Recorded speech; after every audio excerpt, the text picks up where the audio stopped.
안녕하세요. 친절한 알파의 타로 배우기. 오늘은 킹 오브 소드 시작하겠습니다. 거의 검 속성의 끝판왕이라고 해야 되겠죠. 킹이니까 본질적인 공기의 힘을 응축하고 있고 마음대로 다룰 수 있는 그런 존재죠. 그림을 보시면 칼을 들고 정면을 바라보고 있는데요. 이 사람 포즈를 잘 보시면요. 검을 들고 정면을 아주 똑바로 바라보고 있는데요. 이 사람이 왕인데 옛날 왕들 이렇게 좀 투실투실하고 이렇게 좀 풍채도 좋은데 이 사람은 굉장히 이렇게 얼굴이 이렇게 땅콩형이라고 그러나요? 광대가 이렇게 나오고 볼이 쏙 들어가 있죠. 그러니까 굉장히 얼굴 표정만으로 봐도 좀 예민하다, 예리하다 이런 느낌이 들고요. 그 다음 이 사람이 정면을 바라보고 있지만 앉아있는 폼이요. 다리 한쪽이나 팔이나 이렇게 약간 좋게 얘기하면 이렇게 기울어져 있다, 나쁘게 얘기하면 좀 삐딱하게 앉아있는 것 같죠. 그리고 그 뒤로는 바람이 불고 있습니다. 뭉게구름도 있고요. 그리고 나무가 이번에는 이제 양쪽으로 왼쪽 오른쪽으로 나무가 있는데 어떤 분들은 이게 바람이 불지 않는다라고 해석을 하시기도 하고요. 어떤 분들은 바람이 불지만 바람을 견디고 있는 거다라고 이렇게 해석을 하시는데, 첫 번째로 바람이 불지 않는다라고 해석하실 경우에는 이 사람 자체가 바람, 그 공기의 힘을 가지고 있기 때문인 거예요. 그러니까 이 사람이 맘만 먹으면 언제든지 바람을 일으킬 수 있는 사람이다. 그런 해석. 그 다음 이 나무는 바람이 불고 있지만 견디고 있다라고 얘기하는 건 이 나무가 이 왕의 분신처럼 해석이 되는 거겠죠. 그러니까 어떤 바람에도 흔들리지 않는 어떤 견고함, 고집스러움, 단단함 이런 게 느껴지는 거고요. 그래서 여기서 가장 제가 봤을 때 중요한 거는 검을 들고 있는 이 검의 각도 그리고 다리의 각도입니다. 이 검을 들고 있는 이 각도를 보시면요. 지금까지 다 검카드를 보셨지만 약간 이렇게 삐딱하게 서 있는 게 흔치가 않아요. 그리고 삐딱하게 서 있을 때는 이렇게 뭔가 다른 그 균형을 맞추는 무엇인가가 있었거든요. 근데 이 사람은 눈을 가리고 있지도 않고 저울을 갖고 있지도 않고 그냥 검을 딱 들고 있어요. 근데 검 여왕 같은 경우에는 아주 90도로 딱 정확하게 서 있단 말이에요. 근데 이 사람은 다리도 이렇게 한쪽으로 약간 꼬을까 말까 이렇게 삐딱하게 앉아있고 이렇게 어깨도 좀 내려가 있는 거예요, 이게. 그런데 앞을 바라보고 있죠. 이게 이 사람이 뭐냐면 이 상황을 완전하게 장악하고 있다는 뜻이에요. 상황이 굉장히 만만한 거죠. 그러니까 이 상황에서는 내가 이기고 있다는 그 당당함이 딱 보여지고요. 그 다음 이 앞에 있는 사람들은 이 사람한테 따지기 되게 힘들 것 같죠. 그러니까 너 까불지 마. 지금 내가 이기고 있어. 내 멋대로 할 수 있거든. 이렇게 약간은 당당함과 어떤 자신스러움을 넘어서 오만하기도 하고요.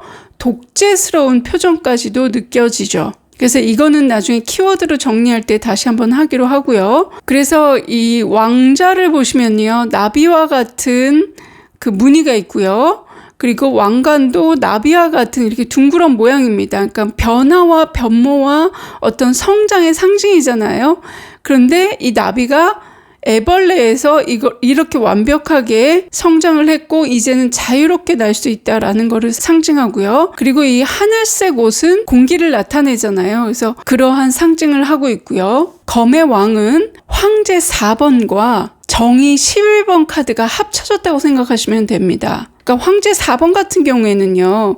굉장히 그 권위적이고 보수적이고 이 사람이 완벽하게 모든 영토를 장악했단 말이에요. 그래서 그 당당함도 있고 피곤하기도 하죠. 그런데 이 지금 킹 오브 소드는 굉장히 영민하고요. 똑똑하고 냉철하기 때문에 이 사람이 여유는 있지만 그렇게 지루해하거나 피곤해 보이지는 않아요. 그리고 그걸 한다고 해도 티를 내지는 않죠. 이게 검 여왕 같은 경우에는 똑같이 그 정의 11번 카드를 비교했는데 검 여왕은 그렇게 하려고 애쓰는 거예요. 그런데 검의 왕은 애쓰지 않아도 저절로 그런 거. 그러니까 그 본성, 천성 자체가 그런 거죠. 그러니까 검 여왕은 상황에 의해서 내가 굉장히 정의롭고 날카롭고 냉철하게 행동하려고 하는 거고요. 이 검 왕은 원래 그런 거예요. 그러니까 차이가 굉장히 많죠. 이 사람은 태생적으로 그런 거고, 검 여왕은 상황에 의해서 내가 성격이 그렇게 냉정하게 된 거죠. 이게 감정을 다루는 것도 마찬가지입니다. 검 여왕은 감정이 있거든요. 근데 그 감정을 억누르고 표현을 하지 않는 거고요. 검 왕은 감정이 거의 없어요. 완전히 이성이 이 사람을 잡아먹은 거나 마찬가지예요. 그래서 이게 좀 안 좋게 해석될 때는 약간 사이코패스 정도의 어떤 무정함, 냉정함, 공감하지 못하는 이런 식으로까지 해석이 되거든요. 그래서 이걸 키워드로 보자면 긍정적인 해석이 될 때는 당연히 뭐 권위 있게 리드하고 지성적이고 냉철하고 똑똑하고 명철하고 목표가 분명하고요. 결단력도 아주 좋습니다. 그리고 완벽주의를 추구하기 때문에 실수를 거의 하지 않겠죠. 합리적이고요. 그 다음 이 사람하고 말싸움하면 이길 수 있을까요? 절대 이길 수 없을 것 같아요. 찔러도 피 한 방울 안 나올 것 같은 그러한 냉정함에 어떤 자기가 갖고 있는 모든 지식과 논리와 상식을 총동원해서 절대 지지 않을 거예요. 그러니까 굉장히 똑똑한 사람이죠. 진짜 말빨이 엄청난 사람들 있잖아요. 그러니까 말빨이 좋다는 건요. 사실 내가 들어간 게 굉장히 많아야 출력도 되는 거거든요.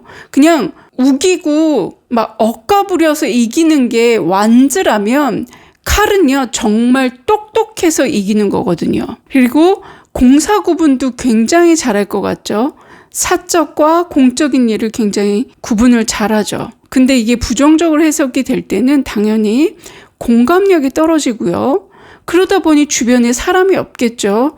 그러니까 외롭지만 이 사람은 외로운 자체를 잘 못 느끼고요. 그 다음 외골수고 고집스럽고 독보적이다 못해 약간 독재스러운 면이 있고요. 그게 더하면 이제 폭군이 되겠죠. 다시 한번 얘기를 드리지만 이 검이 삐딱하게 서 있잖아요. 이렇게 기울어져 있단 말이에요. 그러니까 굉장히 자기 중심이에요. 검 여왕 같은 경우에는 어떤 사회적인 기준으로 상식선에서 법이 말하는 대로 그걸 지키려고 애썼다면 검 왕은 내 말이 곧 법이 되는 거예요.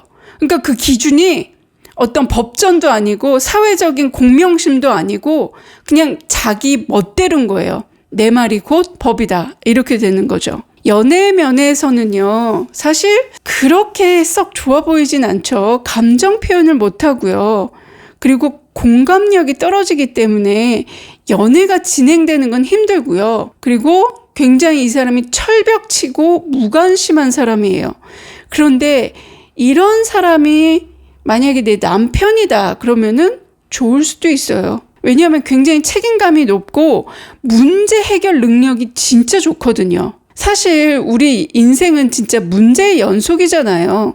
그래서 그 문제 해결을 하다 보면서 나라는 사람을 발견하게 되고 상대의 능력을 알 수 있는 건데 이게 검 왕은 정말 문제는 끝내주게 해결해 준다는 거.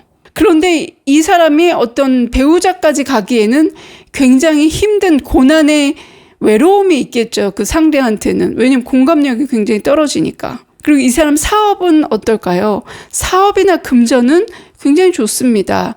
왜냐하면 이 사람 손해와 이득을 굉장히 구분을 잘하거든요. 그러니까 내가 준 만큼 받으려고 그러고요. 플러스 마이너스 기브 앤 테이크가 아주 명징하기 때문에 사업이나 금전 면에서는 굉장히 좋고요. 근데 또 어떤 분들은 사업은 그렇게 계산기로 하는 게 아니다라고 얘기하시거든요. 그러니까 이 사람이 잘하는 사업이나 그런 건 약간 이제 계산기를 두드려서 예측 가능한 것들이 있잖아요. 그런 거는 좀 잘하겠죠. 그리고 합격, 승진, 이동 이쪽에서도 굉장히 좋습니다. 킹 오브 소드는 그 공기, 지성, 이성, 이 바람의 힘을 다룰 수 있고 그리고 그걸로 세상을 지배한 사람이기 때문에 모든 면에서는 굉장히 긍정적인 면을 나타내지만 이게 지나칠 때는 저 칼로 내가 다칠 수도 있고 상대를 다치게 할 수 있다는 거. 요 점 명심했으면 좋겠습니다. 지금까지 친절한 알파의 킹 오브 소드였습니다. 감사합니다.